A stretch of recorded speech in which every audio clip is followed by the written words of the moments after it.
बहुत समय पहले की बात है। एक समृद्ध राज्य में राजा वीरेंद्र सिंह राज करते थे। वो बहुत ही न्यायप्रिय और बुद्धिमान राजा थे। उनके दरबार में दूर दूर से लोग अपनी समस्याएं लेकर आते थे, क्योंकि सभी को भरोसा था कि राजा हमेशा सही न्याय करेंगे। एक दिन सुबह दरबार लगा हुआ था। तभी एक गरीब व्यापारी रोते हुए दरबार में पहुंचा। व्यापारी ने हाथ जोड़कर कहा, महाराज, मेरी मेहनत की कमाई की सोने की थैली चोरी हो गई है। कृपया मेरी मदद कीजिए। राजा ने गंभीर होकर पूछा, तुम्हें किस पर शक है? व्यापारी बोला, महाराज, कल रात मैं सराय में 4 यात्रियों के साथ ठहरा था। उन्हीं में से किसी ने मेरी थैली चुराई है। राजा ने तुरंत सैनिकों को आदेश दिया कि उन चारों यात्रियों को दरबार में लाया जाए। थोड़ी ही देर में चारों लोग दरबार में खड़े थे। सभी अपने आप को निर्दोष बता रहे थे।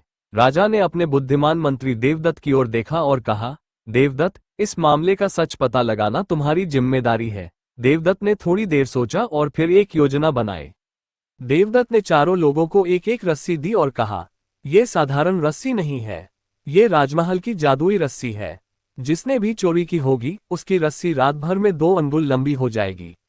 चारों लोग रस्सी लेकर चले गए। उन चारों में से एक आदमी ही असली चोर था। रात को वो बहुत घबराने लगा और सोचने लगा, अगर मेरी रस्सी सच में लंबी हो गई तो मैं पकड़ा जाऊंगा।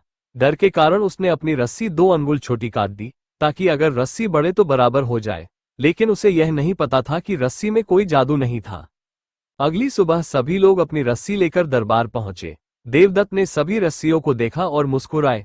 उन्होंने तुरंत एक आदमी की ओर इशारा किया और बोले, महाराज, यही असली चोर है। राजा ने आश्चर्य से पूछा, तुम्हें कैसे पता चला? देवदत्त बोले, महाराज, बाकी सभी रस्सियां बराबर है, लेकिन इस आदमी की रस्सी 2 अंगुल छोटी है। डर के कारण इसने खुद ही रस्सी काट दी। चोर शर्म से सिर झुकाकर बोला, महाराज, मुझसे गलती हो गई। लालच में आकर मैंने सोना चुरा लिया। सैनिकों ने चोर को पकड़ लिया और व्यापारी की सोने की थैली उसे वापस दे दी। राजा वीरेंद्र सिंह ने कहा, लालच इंसान को गलत रास्ते पर ले जाता है, लेकिन सच्चाई हमेशा सामने आ ही जाती है। राजा ने मंत्री देवदत्त की बुद्धिमानी की बहुत प्रशंसा की। सीख, लालच और झूठ ज्यादा समय तक छुप नहीं सकते। सच्चाई एक दिन जरूर सामने आती है।